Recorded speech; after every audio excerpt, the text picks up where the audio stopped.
What's up, guys, and welcome back to the podcast. My name is Robbie Cassidy, and on this episode of the podcast, I want to look at reflection. And it's an episode that I actually took a lot of inspiration from Jay Shetty.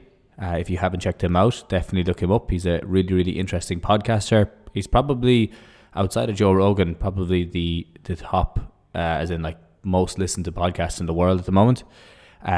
Really, really interesting guy, has very different perspectives on things, but you can I guess he has nearly a value system that you can always rely on. So you know he's going to have similar thoughts in different situations, but he's able to definitely give you different ideas and explain them in different ways. So really interesting guy, and I got this idea from him, the idea of the 9 powerful reflection questions for 2022. So he actually did this last year.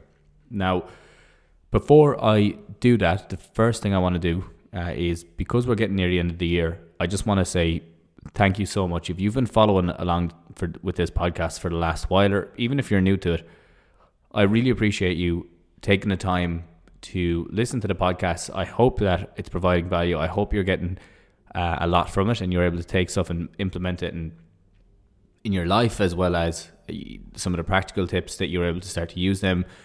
And I also hope that it's expanding your knowledge on the different topics that we talk about, as well as giving you different points of view, because I try not to be too biased when I'm doing these podcasts, especially when I have a guest on, is that I try not to be too biased, because I think getting different perspectives is always important.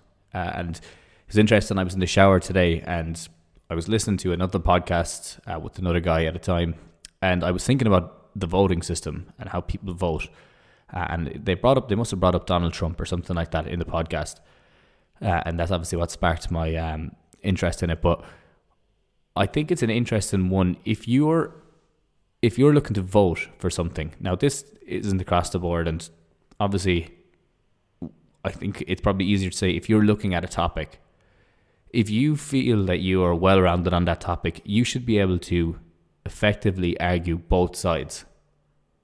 So when it comes to, the reason I say that with voting is, it was actually, I was thinking about voting first, and I was like, well, obviously that applies to everything.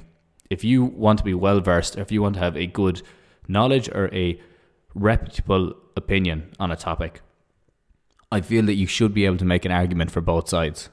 And I think a lot of the time when it comes to like political situations, and I won't go into that, people can only ever make an argument from one side. And when it comes to health, if you have somebody who's making an argument from one side only, it's not optimal for anybody, because there's no optimal way really with health. We know that there's the basic pillars that you can work off of in terms of like your sleep and your diet, your movements and all that.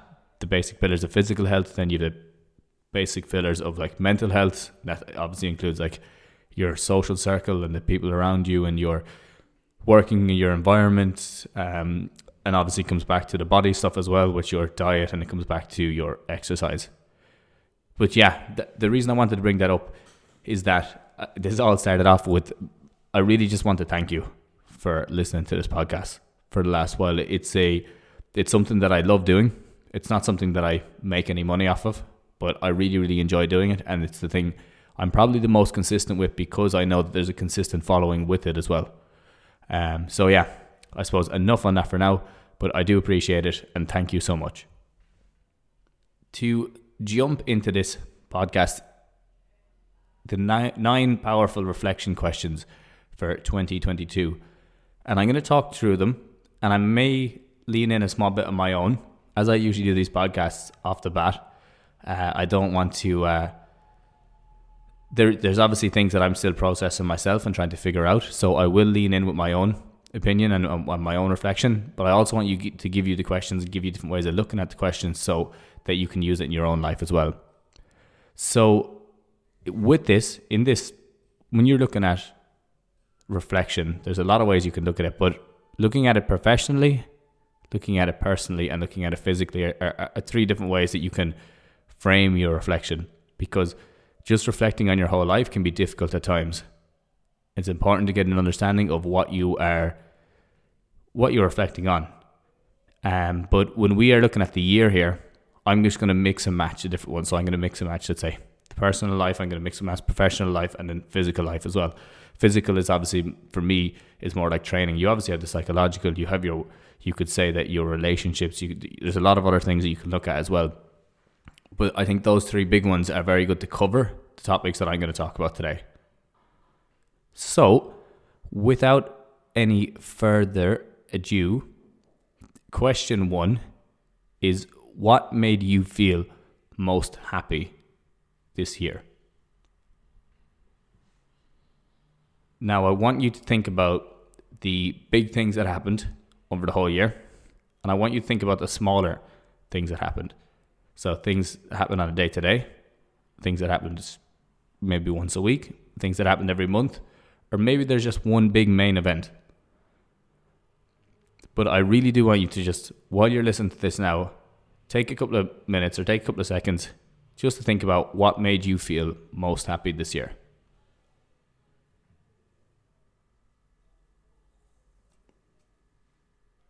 This is something that I'm working on a lot with clients over the last couple of weeks and couple of months, is trying to include more questions of reflection questions, or questions on reflection, or questions that make them reflect more. Because I think if you, instead of me telling you what to do, a lot of the time you have a good knowledge of what to do, and maybe it's more that you just need it reinforced, or that you need it clarified, or maybe you just need different points of view. And a lot of the time I'm just there to provide those, as opposed to telling someone what way to think about or what way to look at it. In this one, if I look at my own thing, if I look at my own life, let's say over the last year, I think what made me most happy this year, I think having the ability to my own schedule was a big one. And that's obviously professional side. Training and learning was a huge one. Jiu-jitsu was obviously my passion for the last year and a half. And I can see it being for the next while. So that, just having the ability and being able to train consistently was a huge thing for me. Experiencing different situations, different scenarios with people that were very close to me, or enjoying the little things that with people that were close to me. Even the small things on a day-to-day where you're sitting back, you're relaxing. You might be watching movies, or you could be just going out for a few drinks, or you could just be chilling out. When I was in Bali, just literally just sitting out in the sun and chatting. So when you are looking at what made you most happy this year, it doesn't have to be one event. It can be all the smaller things as well that play into that. And it's important to look at the small things, because the things you do on a day-to-day are really, really important. And you should be enjoying a certain amount of them. You're not going to enjoy everything, obviously, but it does help to enjoy a certain amount of it, or elements of it. Question 2 then is, on the contrary, what made you unhappy this year?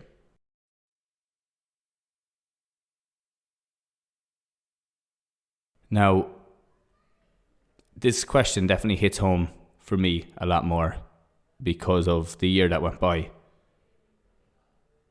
But before I even talk about that, I would say, what was a time that you had significant doubt in your own abilities, or significant change for the negative, let's say, in your life?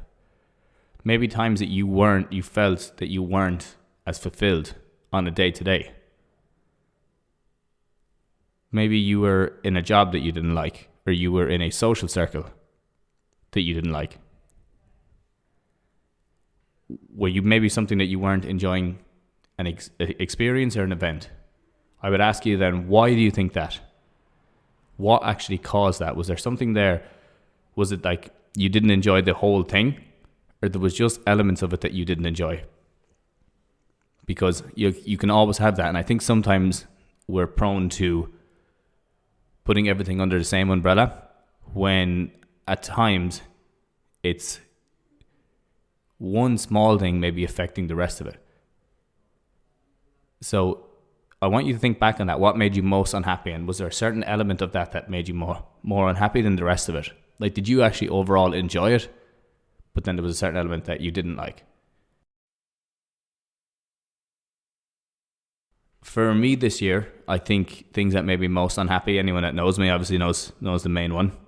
But when I was in Bali, I had like recurring injuries, things that kept on holding me back, really, really annoying actually. So I wasn't able to train to my full ability for a while. And then I wasn't able to, compete, which is a huge side of me. It's a really, really big side of me that I love to compete with myself. I love to train hard, and I love to just be getting in on the grind on a day to day. The other, I suppose, main event that made me most unhappy this year was that I did lose my best friend.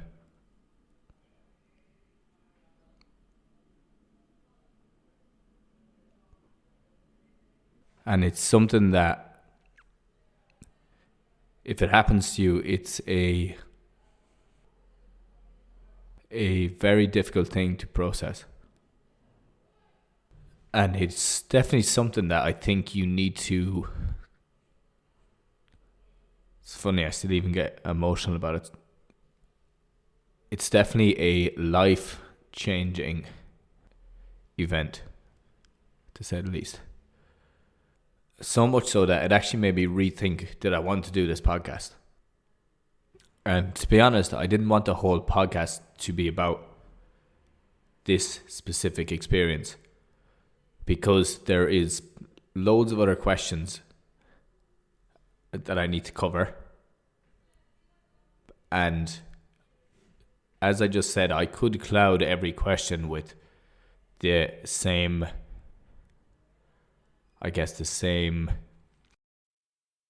theme. But I have, when I was kind of thinking about this podcast,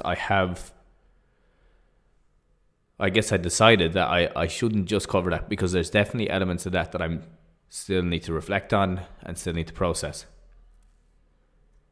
But there's no question, when you look at the whole year, other things happened as well. Obviously, like whatever. A few different things that happened, not to be making a sob story, but not the best year. But when I look at the year itself, it's very hard to not highlight that. So the reason what I was saying is, was the whole year bad, or was it just parts of it? And I would say that the whole year wasn't bad. I wouldn't say that. I wouldn't say 2022 was the worst year. It was definitely not a nice year, but there was elements of it that were very, very good, and then elements of it that were obviously a lot more challenging. So I guess moving on from there, the next question outside of that is, once we have a good idea of what made us most happy and what made us most unhappy, what was the biggest lesson that you learned in the past year? So I guess what I want you to think about revelations here. What was something that happened to you or someone around you that made you change the way you think about something, or the way you do something? How did that experience change you, or event change you? Why did it change you? And then, was it a positive or a negative learning experience to you when you think back on it? Because nothing is positive or negative, only thinking makes it so. Some way around that. That's the quote, I think. But in that learning experience, what charged that? What really ingrained it or sent that home?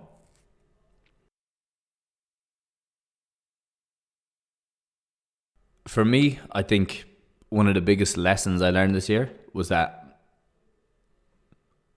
the memories and experiences that you have or that you hold are huge. Whether that be events or with people, it is still a huge part of it, because when it comes to it, when you're thinking back on things, a lot of the times it's not the, like when I think back on living in Bali, let's say, which everyone, when I came back, they were, oh, it must be great and all that. It's a very, very cool place. Would recommend it to anyone to go there and check it out. But my memories of Bali and the experiences I had really is have to do with like jiu-jitsu, have to do with traveling around the island and going to waterfalls or to the different islands around. It is hanging out with friends. It's just relaxing, chilling back, kicking, playing a bit of paddle tennis. But I can be honest, like there's maybe 2 to 3 events that I could pick out over the whole time that I was there that were alcohol related. And I'm not knocking alcohol. It's just how many people prioritize just going out all the time. Like I can, maybe 2 or 3 times I can remember specifically times that we went out to big clubs and had a great time, really enjoyed it. But they weren't really the memories that I was looking for, because I didn't really give a shit that, I don't know who was there at the time. I think Jason Odrula was there at one stage. Jamie Jones was actually a good one as well. Lee Birch was one. If I was to remember one of them, that's the one that I would remember properly. But I didn't really care that they were there, because I don't really mind like this idea of meeting famous people and being in circles of famous people. It's not something that I'm interested in myself. And when I think back on it, it's the memories and experiences I've had with the close people to me over the last year and a half that really stand out and that make that trip. So I think that was a huge part of it. The other side of it, the other, I guess, big lesson is, and I suppose all that memories and experiences came to a fold, or really like was highlighted for me when we were at the funeral and we were just telling stories. So that's probably a point for me that sticks out over the whole year. The next one then, the other lesson that I would say would be mindset is huge. And this is, I probably will have to stop talking about this, because the podcast is going to take me forever to do, because I need to be able to control myself when I'm doing these. But let's say watching Rowan pushing on when the odds were stacked against him, it was admirable, to say the least. And never complain about it. Showed me that it really does come back to your mindset. And it really does come back to how you approach a situation. That is massive. That makes the biggest difference, I feel, on a day to day. Other things on top of that would be like, you often hear, and after this happened, people say you need to speak to people. Speaking to people is really important because it helps you to process it better. But I think there's also processing it in your own way is really important too. And once that way is not affecting the people around you or yourself, or if it's detrimental to your health, business, or relationships, I think it is important to process things and it does take time. For me, actually, a really interesting one was, because I kind of knew the science behind sleep, I knew that sleep was going to be a huge one to help. So I obviously started including more naps and stuff like that. But it did help me a lot to process it and to process other things as well. When I was making an emotional decision throughout the year, if it was something that there was a lot of emotions involved in it, whether it be personal, professional, or physical, I would always sleep on it first before I would make the decision, because I had a different perspective on it completely coming out the other end of it.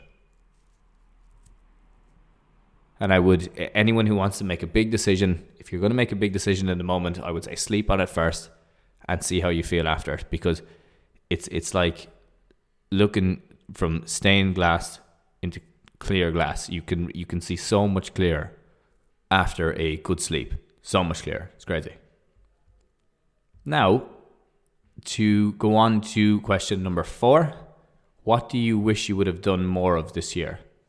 So what was something that you did that you enjoyed, but you didn't get a chance to experience it enough? Or is there a habit or behavior you feel you should have been more consistent with throughout the year? And why do you feel that way? Are you being honest with yourself? Is it something you actually feel, or is it something that you feel that you think that you should feel? Because this is an interesting dilemma that you often see, is that like people say, oh, I feel like I should lose weight. But like, why do you feel like you should lose weight? Realistically, is it because you actually want to do it and you want to look better?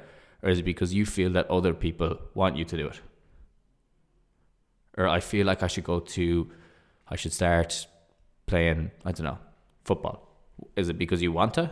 Or is it because you feel that there's an outside influence there affecting your thought process? So I think that's important when you look at what you would have done more this year. What was something that you didn't prioritize high enough? Like, and why didn't you prioritize it? Was there something else in the way, or did you not realize it at the time? These all fall under that umbrella of what do you wish you would have done more of this year? For me, I think it was just more consistency in the gym. I was sporadic enough with the gym, and I found that when I was more consistent with it, that it helped everything else. I was obviously getting sessions in, but not as much as I like, and not as structured as I would have liked. And I was definitely prioritizing jiu-jitsu over that on a weekly or daily basis. There's no question. I think other ones would have been like spending a bit more time working on a consistent element in terms of business, because I know I was working on 5 or 6 different projects at the same time, and I think just focusing on one would have been huge. So that is another one. But yeah, there's a few other things that I wish I would have done more this year, but they're the kind of main ones, I suppose. So I want you to think about that. What do you feel like you could have done more of this year? The next question then is, what is something you want to do less of next year? So what did you do this year that you feel that, I suppose, may have taken over? Did you prioritize something higher than it should have been on reflection when you think back on it? That could be something simple. That could be time spent on social media. That could be Netflix. That could be just hanging out with groups or people that you're not really that interested in. You were just doing it anyway. What comes to mind when you think of what you want to do less of in the next year? For me, to be honest, this is a funny one, and I think it's because you have your different seasons that you like to do things, and then you sway in and out of them at different times. For me, I think just chilling was probably something that took over my year a bit much. Now, obviously, there was other reasons for that as well, but just sitting back and relaxing and kind of going with the flow a lot was probably something I could have been a bit more aware of at times. And instead, I would like to plan more like mini adventures and work on little projects. I know that goes against my idea of more consistency in the gym, and it's a battle, more consistency with work, and it's a battle, but still, I think planning little mini adventures is good, and working on little projects would be something that I would like to do more of in the next year, as well as I would like to do more of in the next year, so do less of just sitting back, relaxing and chilling. That's probably something that I know it's not a bad complaint, but still, it's probably something I need to work on a bit more. And social media use was a big one for me this year. Not in a positive way as much, because I was good at posting at certain times of the year, but in terms of just spending time wasted on reels and stuff like that. Desperate. Now, the next one, question 6. What was your biggest success this year? And when you think of it on a macro and a micro level, what are they? Macro level could be something huge. Could be becoming a parent. a job promotion, starting a new sport, or achieving something in sport or life, starting a new activity, or returning to an old activity that you thought you couldn't get to. The other thing is like learning something small, being there for somebody, charity, moments of bliss where you were able to just relax, sit back and take it all in, that you were content. When I look back on my year of successes, it's clouded, to be honest, but I think getting the blue belt in jiu-jitsu was a big one for me. I had a lot of mindset shifts around business and life, and a big success was being there for a friend in need. I think that was one that, when I look back in the year, that's probably the one I take for mostly. As when I look at what my value structures are and what I really value, that's a big one that I would hope that I would be consistent with.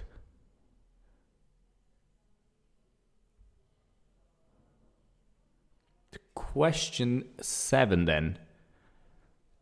Oh, I could spend all day on this one. When was a moment that you failed this year? When did you not achieve a goal you had set out? And why didn't it happen? When were you not around for somebody? Or you didn't live up to what your values were? So when was a moment that you failed over the year?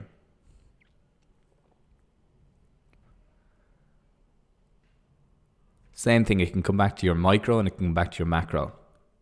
For me, I think there was a couple of them. I think on a very micro level, a very, very like selfishness level, was not actually winning a jiu-jitsu competition that I had played out for. I think getting relegated into football was not that enjoyable, and I think that there was a problem there in terms of like that we had failed. I think communicating poorly with people who were close to me at times was a big one. It was something that I would say in the year to come, we'll get to that. That's something that would need to be worked on. Question 8 then, before I leave question 7, I want you to think about that. What's a moment that you failed this year? You didn't achieve something you wanted to, and why did it happen? Then, when you have a good idea that question 8 is, what is something you want to learn next year? This one is like, is there something you want to get better at, or something that you want to learn? So is it like a new skill you want to learn, or is there a quality you'd like to develop, habit you'd like to develop? What is something that you would like to learn over the next year? For me, like simple, I want to keep developing in business and my skills around health, my knowledge around health. I want to continue to develop in jiu-jitsu, and I want to become conversationally fluent in Spanish. That's something that I really want to do, because learning a language for me is, if there was a way of having 2 left feet for learning a language, my God, I really need to focus when I'm trying to learn a new language. So that's a big one for me over the next year. What is it for you? What's something that you want to learn next year, or something that you want to improve on in the next year? And then question 9, what is your favorite way to refuel, recharge, or recover? With this, it really just comes back to what I consistently preach throughout the year for me. Trying to get out in nature, trying to get consistent sleep, having a good diet, training consistently. I think all of these are big ways, are really, really important things for me to do. I do break it down in between the mind and the body. I think with the body, obviously, they're really, really important. Things like sleeping, napping. I think reading and trying to learn things are good for me to refuel. If I've trained really hard, I like to do that. For the mind, it might be the opposite. I might like to actually charge the physical a small bit and go into cold water, sauna, try get out into a forest, maybe do a small bit of journaling, meditation, or just try disconnect. There are ways that I would say I refuel. What are ways that you refuel though? So really they are the 9 powerful reflection questions for 2022. I'm going to repeat them all out again, just so you have a good idea of them. And even if you're only taking 2 or 3 of these away and trying to implement them, it's really important. And it's a really, really good way of finishing out the year. And if for some people, they might just take these and journal on them. For others, they might be sitting in the bus or sitting in the car or at work. And it just take a small bit of time to doze off and to think about an answer. Maybe you want to write it down, go to sleep, wake up in the next morning, and then try answer it. That's another very, very good way of doing it. That's a Hemingway technique, just in case anyone, Ernest Hemingway, the author, that's what he used to do. Write a question down, go to bed, wake up the next day, try answer it first thing without taking in anything else. Or stop writing mid-sentence, try pick up again. Next time you go back, try to pick up mid-sentence. It's another interesting one. But yeah, the 9 questions are: question 1, what made you feel most happy this year? 2, what made you unhappy this year? 3, what was the biggest lesson you learned over the past year? And 4, what do you wish you would have done more of this year? 5 is what's something you want to do less of next year? And 6, what's your biggest success this year? 7, when was a moment that you failed this year? 8, what is something you want to learn next year? And then 9, I think is a great way to finish off. What is your favorite way to refuel? Hopefully, guys, you were able to take away from that podcast, take different points away or different questions, or hopefully you have a different perspective on it.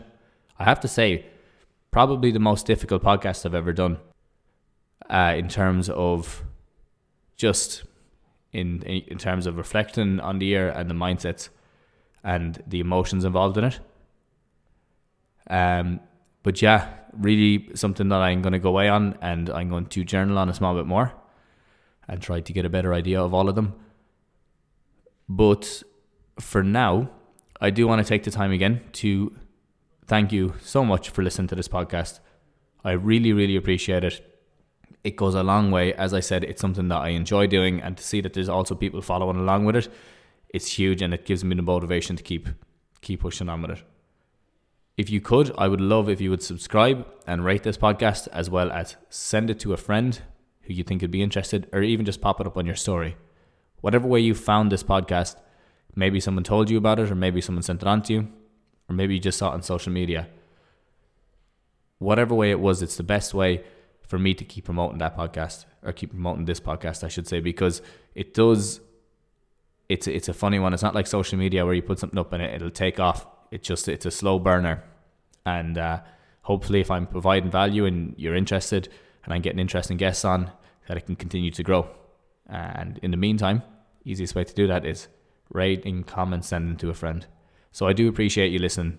And if anyone does have any questions, please reach out. You can get in contact with me at mobilitytutor@gmail.com, or you can contact me on Instagram at @themobilitytutor, or TikTok at mobilitytutor on TikTok. Yeah, note there. But that's all from me today, guys. Girls. Hope everyone is well. Hope everyone has a happy Christmas. And I will chat to you all again next week.